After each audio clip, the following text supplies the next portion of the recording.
Hello dear students, as usual I am Navneel God from Tagore School Parbatsar and we are studying our social science book which is related to history. हम लोग study कर रहे हैं हमारी social science book को यानी सामाजिक विज्ञान की बुक को जो कि रिलेटेड है हिस्ट्री से यानी इतिहास से. And dear students, as you know we are studying our second lesson और हम लोग स्टडी कर रहे हैं सेकंड लेसन विच इज जो कि है व्यापार से साम्राज्य तक कंपनी की सत्ता स्थापित होती है. यानी आई थी व्यापार करने और साम्राज्य तक स्थापित कर लिया कंपनी ने, ईस्ट इंडिया कंपनी ने. तो ये कैसे हुआ उसकी कहानी हम लोग स्टडी कर रहे हैं. And we have to study today the 5th part of the lesson. आज हमें स्टडी करना है इस लेसन का 5वां भाग. We have studied 4 part of this lesson already 4 part अपन लेसन के स्टडी कर चुके हैं and it is the 5th part. And in the 5th part we will read about the Tipu Sultan शेर मैसूर. हम लोग इस पार्ट में स्टार्ट करेंगे अपनी स्टडी टीपू सुल्तान से. टीपू सुल्तान जिसने अंग्रेजों से युद्ध लड़े और अपनी रियासत को बचाने की कोशिश की. तो ऐसे टीपू सुल्तान के बारे में हम लोग पढ़ेंगे. यह है टीपू सुल्तान का चित्र जिसको शेर मैसूर भी कहा जाता था, यानी मैसूर का शेर. मैसूर जगह का नाम है, वहां का शेर ऐसा बोलते थे उसको टीपू सुल्तान. जब कंपनी को अपने राजनीतिक और आर्थिक हितों पर खतरा दिखाई दिया तो कंपनी के ने प्रत्यक्ष सैनिक टकराव का रास्ता भी अपनाया. शुरू में हमने पढ़ा था कि कंपनी युद्ध नहीं करना चाहती थी, कंपनी साम्राज्य स्थापित नहीं करना चाहती थी. लेकिन जब उसको अपने राजनीतिक और आर्थिक हितों पर खतरा लगा, जब उसको लगा कि हम व्यापार नहीं कर पाएंगे इस देश में अगर हमने यहाँ पर शासन नहीं किया तो, या दूसरों को खत्म नहीं किया तो हम व्यापार नहीं कर पाएंगे. तो उसने फिर सैनिक टकराव का रास्ता भी अपनाया. दक्षिण भारतीय राज्य मैसूर, वैसे तो मैसूर अब कोई राज्य नहीं है, मैसूर तो है लेकिन राज्य नहीं है, अब वो कर्नाटक का ही पार्ट है मैसूर. तो पहले वो छोटी छोटी रियासतें थी, इतने बड़े बड़े राज्य नहीं थे राजाओं के. तो छोटे छोटे राज्य थे राजाओं के जिनको रियासत भी कहा जाता था. तो मैसूर राज्य के उदाहरण से ये बात समझी जा सकती है. हैदर अली इनके पिताजी का नाम था टीपू सुल्तान के, जिनका शासनकाल रहा 1761 से 1782 तक हैदर अली का शासनकाल रहा. और उनके विख्यात पुत्र टीपू सुल्तान, इनका शासनकाल रहा 82 यानी हैदर अली की मृत्यु से लेकर के 1799 तक. ये पिताजी का है इनके हैदर अली का, उसके बाद टीपू सुल्तान का है ये. जैसे शक्तिशाली शासकों के नेतृत्व में मैसूर काफी ताकतवर हो चुका था. मालाबार तट पर, ये मालाबार हिल्स भी है, मालाबार की पहाड़ियां भी है, मालाबार का तट भी है.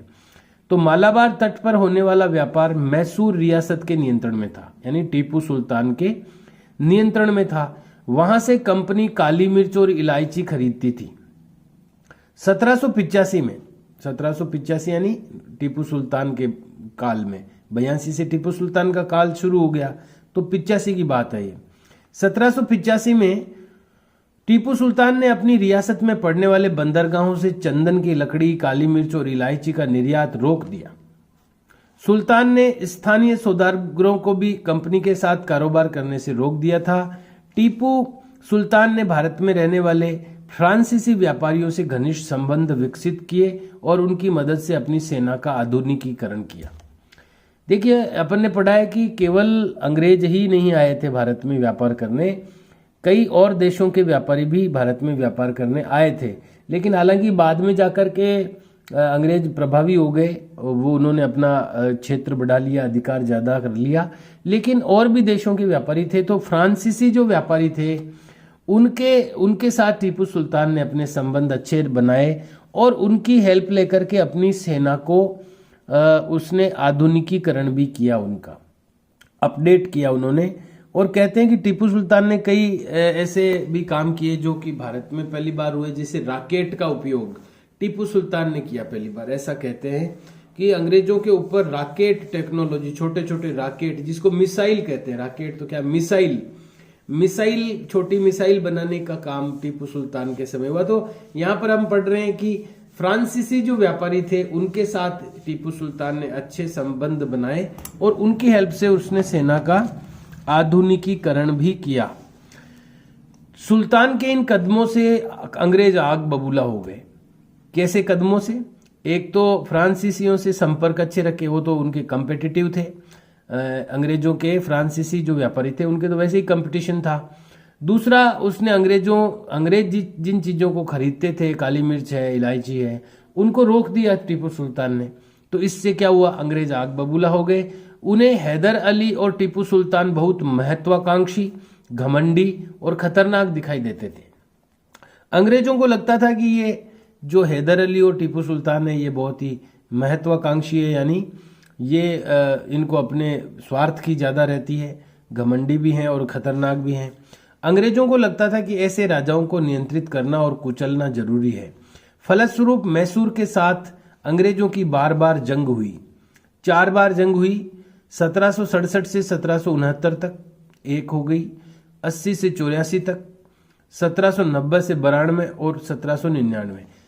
तो 4 बार जंग हुई मैसूर के साथ में अंग्रेजों की। श्रीरंगपट्टनम, देखो ये पहली जंग जो थी 67 से 69 तक, तो ये तो हैदर अली का काल है। 80 से 84 तक, 80 से 84 तक यानी ये हैदर अली भी है इसमें और टीपू सुल्तान, क्योंकि 82 में टीपू सुल्तान बन गया था। तो ये हैदर अली से शुरू हुई और टीपू सुल्तान तक हुई, यानी बीच में हैदर अली की मृत्यु भी हो गई है। उसके बाद फिर ये टीपू सुल्तान ने लड़ी ये जंग। श्रीरंगपट्टम की आखिरी जंग में कंपनी को सफलता मिली, यानी इतनी बार तो हराया है टीपू सुल्तान ने उनको, लेकिन आखिरी जो श्रीरंगपट्टनम की जंग हुई उसमें 1799 में, उसमें कंपनी को सफलता मिली। अपनी राजधानी की रक्षा करते हुए टीपू सुल्तान मारे गए और मैसूर का राजकाज पुराने वोडियार राजवंश के हाथ में सौंप दिया गया। तो वोडियार राजवंश पहले था, यानी कि वहां पर पहले जो शासन था वो वोडियार राजवंश का था टीपू सुल्तान से पहले, और बाद में टीपू सुल्तान के बाद फिर से अंग्रेजों का यही सिस्टम रहता था कि वो अपने आदमी को बैठा देते थे, खुद नहीं बैठते थे राजा की पोस्ट पर, अपने पिट्ठू को बैठा देते थे, कंट्रोल अपने हाथ में रखते थे। तो यहाँ पर भी अंग्रेजों ने टीपू सुल्तान को हरा के उसको मार भी दिया और उसकी गद्दी पर वोडियार राजाओं को बैठा दिया वापस। इसके साथ ही मैसूर पर भी सहायक संधि थोप दी गई, यानी जहां पर भी वो जीत जाते थे वहां अपनी सहायक संधि थोप देते थे। और सहायक संधि में क्या होता था वो अपन पढ़ ही चुके हैं कि वहां एक रेजिडेंट वो तैनात कर देते थे अंग्रेज, यानी रेजिडेंट अंग्रेजों का अधिकारी होता था और सेना जो होती थी वो अंग्रेजों की होती थी, यानी सेना रेजिडेंट के कंट्रोल में रहती थी उस इलाके की, लेकिन पैसा राजा देता था सेना के लिए, यानी पैसा राजा का लग रहा था सेना पर और कंट्रोल सैनिकों का वो अंग्रेजों के साथ में रहता था, पास में रहता था। तो ये ऐसा सिस्टम जो वो अपनाते थे उसको सहायक संधि का नाम देते थे। तो वहां पर भी जैसे ही उन्होंने उसको जीता मैसूर को, उन्होंने मैसूर पर भी सहायक संधि थोप दी। यहाँ एक चित्र दिखाई दे रहा है, देखिए इसमें अंग्रेज अधिकारी खड़े हैं और ये टीपू सुल्तान के बेटे हैं। जब टीपू सुल्तान के बेटों को अंग्रेजों ने पकड़ लिया था, देखते हैं क्या लिखा हुआ है यहाँ पर। टीपू सुल्तान के बेटों को बंधक के रूप में कॉर्नवालिस के सामने पेश किया जा रहा है। कॉर्नवालिस सबसे बड़ा अधिकारी था उस समय, झांसी की रानी के टाइम भी कॉर्नवालिस ही था, आपने देखा है उसमें। तो वो एक समकालीन रहे हैं, ये झांसी की रानी है, टीपू सुल्तान है। तो टीपू सुल्तान के बेटों को बंधक के रूप में कॉर्नवालिस के सामने पेश किया जा रहा है। डेनियल आर्म द्वारा चित्रित, ये कोई डेनियल आर्म नाम का अंग्रेज है, उसने ये चित्र बनाया था। कब बनाया था? 1793 में। और ये टीपू सुल्तान के जो लड़के हैं, बच्चे हैं, उनको पकड़ करके रख लिया इन्होंने अपने पास में। और यहाँ एक थोड़ा डिस्क्रिप्शन भी दिया हुआ है। कंपनी की फौजों को हैदर अली और टीपू सुल्तान ने कई बार युद्ध में हराया था, लेकिन 1792 में मराठों, हैदराबाद के निजाम और कंपनी की संयुक्त फौजों के हमले के बाद टीपू सुल्तान को अंग्रेजों से संधि करनी पड़ी। इस संधि के तहत उनके 2 बेटों को अंग्रेजों ने बंधक के रूप में अपने पास रख लिया। ब्रिटिश चित्रकारों को ऐसे दृश्यों की तस्वीर बनाने में मजा आता था जिनसे अंग्रेजों की सत्ता की विजय दिखाई देती थी। यानी जो अंग्रेज थे वो अपने विजय को दिखाने के लिए इस तरह के चित्र बनाते थे और भारतीय लोगों का जो आत्मसम्मान है उसको कैसे वो नीचा दिखा सकते हैं उसकी कोशिश वो हमेशा करते रहते थे। तो ये चित्र उसी कड़ी में उसी श्रृंखला में एक कड़ी मान सकते हैं अपन। तो ये देखिए अंग्रेज किस तरह से टीपू सुल्तान के लड़कों को बच्चों को पकड़ करके अपने पास उन्होंने रख लिया। तो ये टीपू सुल्तान के बारे में हम पढ़ रहे हैं। यहाँ एक देखिए एक खिलौना है, ये टीपू सुल्तान का खिलौना है। ये टीपू सुल्तान के पास था ये खिलौना, टीपू का खिलौना शेर। ये खिलौना शेर है। यह टीपू के एक विशालकाय मशीनी खिलौने की तस्वीर है। बहुत बड़ा खिलौना था ये, टीपू सुल्तान के पास रहता था ये। इसमें ये नकली शेर एक यूरोपीय सिपाही को दबाए हुए है। ये नकली शेर है, लोहे का या किसी मेटल का है और ये यूरोपीय सिपाही को दबाए हुए है। जब इसका हैंडल घुमाया जाता था तो नकली शेर दहाड़ता था और सिपाही के भीतर से चीख की आवाजें आती थी।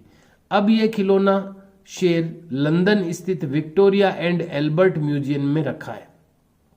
भारत से बहुत सारी चीजें ले गए थे अंग्रेज, आज भी अंग्रेजों के ही कब्जे में है वो चीजें, और वहां उन्होंने म्यूजियम में रख रखी है बहुत सारी चीजें।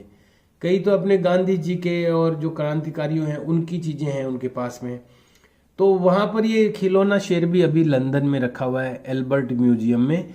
4 मई 1799 को जब अपनी राजधानी श्रीरंगपट्टम की रक्षा करते हुए टीपू सुल्तान की मृत्यु हो गई तो अंग्रेज इस खिलौने को भी अपने साथ ले गए। ये जो खिलौना है। टीपू सुल्तान की कहानियां। टीपू सुल्तान की कई कहानियां प्रचलित है। अब वो सच्ची है कि झूठी है, लेकिन कुछ कहानियां टीपू सुल्तान की प्रचलित है। राजाओं की छवि अक्सर जनश्रुतियों से भी बनती है, यानी जनता एक दूसरे को जो कहती सुनती रहती है उससे भी राजाओं की छवि बनती है। प्रचलित किस्सों में उनकी ताकत का खूब यशगान किया जाता है। 1782 में मैसूर के राजा बने टीपू सुल्तान के बारे में कहा जाता है कि एक बार वे अपनी फ्रांसीसी दोस्त के साथ जंगल में शिकार खेलने गए थे। वहां एक शेर उनके सामने आ गया। उनकी बंदूक ने मौके पर साथ नहीं दिया और कटार भी जमीन पर गिर गई। फिर भी टीपू ने निहत्ते ही शेर का मुकाबला किया और आखिरकार कटार उठा ली। अंत में उन्होंने शेर को मार गिराया। इसी के बाद से उन्हें शेर मैसूर कहा जाने लगा था। उनके राजसी झंडे पर भी शेर की तस्वीर होती थी और इसीलिए उनको टीपू सुल्तान को शेर मैसूर कहते थे। यहां एक गतिविधि दी हुई है। गतिविधि, कल्पना कीजिए कि आपको श्रीरंगपट्टम के युद्ध और टीपू सुल्तान की मौत के बारे में खबर देने वाले 2 पुराने अखबार मिलते हैं। एक अखबार ब्रिटेन का है और दूसरा मैसूर का है। दोनों अखबारों के लिए इन घटनाओं के बारे में एक सुर्खी लिखिए। अब देखिए, कोई भी घटना होती है तो हर आदमी अपने तरीके से उसके बारे में सोचता है। अंग्रेज टीपू सुल्तान की मृत्यु को अपने हिसाब से जीत बताएंगे और टीपू सुल्तान यानी भारतीय कोई अखबार होगा तो वो शेर मैसूर का एक तरह से अंत बताएगा, यानी उसकी वीरता पूर्वक उसका बलिदान के रूप में उसको चित्रित करेगा। तो यहां पर अगर अपने को 2 अखबार मिलते हैं, एक अखबार ब्रिटेन का और दूसरा मैसूर का है, तो उनके लिए अलग अलग खबर का तरीका अलग अलग रहेगा। तो अपन इसमें ये लिख सकते हैं कि मैसूर के अखबार में खबर छपेगी शेर मैसूर का बलिदान, शेर मैसूर का बलिदान, ऐसी खबर छपेगी उसमें मैसूर में, मैसूर के अखबार में। और अंग्रेजों के अखबार में खबर छपेगी कि टीपू को मार गिराया। अब देखो, अपना अपना दृष्टिकोण होता है। अंग्रेजों के सामने तो वो घमंडी महत्वाकांक्षी ऐसा था, तो अंग्रेज तो यही अपने अखबार में क्या छापेंगे, टीपू को मार गिराया या टीपू का अंत, ऐसा कुछ छापेंगे वो। तो आपको यही लिखना है, ये करना है आपको रिटर्न में। गतिविधि जो है ये आपको क्वेश्चन लिखना है, गतिविधि लिख के और आंसर लिखना है इसका कि इंग्लैंड का जो अखबार होगा, ब्रिटेन का जो अखबार होगा उसमें खबर इस तरह से छपेगी, टीपू का अंत या टीपू को मार गिराया। और मैसूर के अखबार में खबर छपेगी, शेरे मैसूर का बलिदान। ये बस इतना ही इसमें आंसर लिखना है। दोनों में एक एक सुर्खी लिखनी थी कि दोनों में एक एक क्या क्या किस तरह से अखबार में खबर छपेगी, तो ये आपको लिखना है। यहां पर एक शब्द का अर्थ दिया हुआ है, कन्फेडरेसी का मतलब होता है गठबंधन। कन्फेडरेसी का मतलब होता है गठबंधन। ये एक चित्र है लॉर्ड हेस्टिंग्स, ये भी वो झांसी की रानी के टाइम भी था, ये लॉर्ड हेस्टिंग्स का नाम का। और कित्तूर रानी चेन्नम्मा की स्मृति में बनाई मूर्ति। कित्तूर की रानी थी ये चेन्नम्मा, बहुत वीर थी, ये भी वीरांगना थी। इनकी भी बहुत वीरता पूर्वक कहानियां हैं, बहुत प्रेरणादायक है ये भी, कित्तूर की रानी चेन्नम्मा। आइए पढ़ते हैं आगे, मराठों से लड़ाई। तो जो शेरे मैसूर टीपू सुल्तान को कैसे उन्होंने हराया, कितनी बार युद्ध लड़ा, 4 बार युद्ध लड़ा, और कैसे उसने युद्ध लड़ा और कैसे कब उनकी मृत्यु हुई, ये सारी चीजें हमने टीपू सुल्तान के बारे में पढ़ी। एक एक करके भारत के जितने भी ऐसे वीर राजा थे या जो पावरफुल थे थोड़े, उनको अंग्रेजों ने एक एक करके मार गिराते गए। वो यहीं का सामान लेके यहीं को के लोगों को मारते गए। जैसा कि अभी अपन ने पढ़ा कि टीपू सुल्तान पे जब आक्रमण किया तो उनके साथ में मराठे भी थे और एक वो नवाब भी था कोई, तो ऐसे लोकल जो लोग थे वो भी उनके साथ में थे, तब टीपू सुल्तान को मार पाए वो। तो ऐसे ये इसीलिए कहते हैं ना, अंग्रेजों की नीति थी कि फूट डालो और राज करो, यहीं के लोगों को आपस में लड़वाना, एक का साथ लेके दूसरे को मार गिराना, दूसरे का साथ लेके तीसरे को मार गिराना और अपना उल्लू सीधा करते रहना, ये उनका तरीका था। तो इसी क्रम में मराठों से भी लड़ाई की उन्होंने। एक तरफ तो मराठों का साथ लेकर के टीपू को मार दिया, अब मराठों से भी खूब युद्ध हुए उनके। 18वीं शताब्दी के अंत आखिर में कंपनी मराठों की ताकत को भी काबू और खत्म करने के बारे में सोचने लगी थी। यानी पहले तो मराठों की ताकत को वो चैलेंज नहीं करती थी, टीपू को भी मारने के लिए मराठों को लिया साथ में। 1761 में पानीपत की तीसरी लड़ाई में हार के बाद दिल्ली से देश का शासन चलाने का मराठों का सपना चूर चूर हो गया। यानी पानीपत की जो लड़ाई हुई थी 1761 में, पानीपत में 3 लड़ाइयां हुई, तो पानीपत की जो तीसरी लड़ाई थी जिसमें अहमद शाह अब्दाली के साथ युद्ध होते थे इनके मराठों के, तो पानीपत की हरियाणा में है पानीपत। तो पानीपत की तीसरी लड़ाई में 1761 में ये मराठे हार गए, तो उनका जो शासन, दिल्ली का शासन चलाने का सपना था वो टूट गया मराठों का। उन्हें कई राज्यों में बांट दिया गया। इन राज्यों की बागडोर सिंधिया, होलकर, गायकवाड़ और भोंसले जैसे अलग अलग राजवंशों के हाथों में थी। ये सब जो थे ना वो मराठे ही थे, सिंधिया है, होलकर है, गायकवाड़ है और भोंसले है, ये सब मराठा राजा हैं। इन्होंने अपने छोटे छोटे एरिया बांट लिए, इनके हाथ में थी। ये सारे सरदार, ये जो भी सरदार थे, एक पेशवा के अंतर्गत एक कन्फेडरेसी राज्य मंडल के सदस्य थे। यानी ये जो सरदार थे, ये इनका एक जैसे राजा होता था, सर्वोच्च मंत्री जिसको कह सकते हैं। ये सारे सरदार एक पेशवा कौन होता था? सर्वोच्च मंत्री। उसके अंतर्गत एक कन्फेडरेसी यानी राज्य मंडल के सदस्य या गठबंधन के सदस्य थे। यानी गठबंधन हो रखा था इनका, और उनका मुखिया जो था वो पेशवा था। पेशवा इस राज्य मंडल का सैनिक और प्रशासकीय प्रमुख होता था और पुणे में रहता था।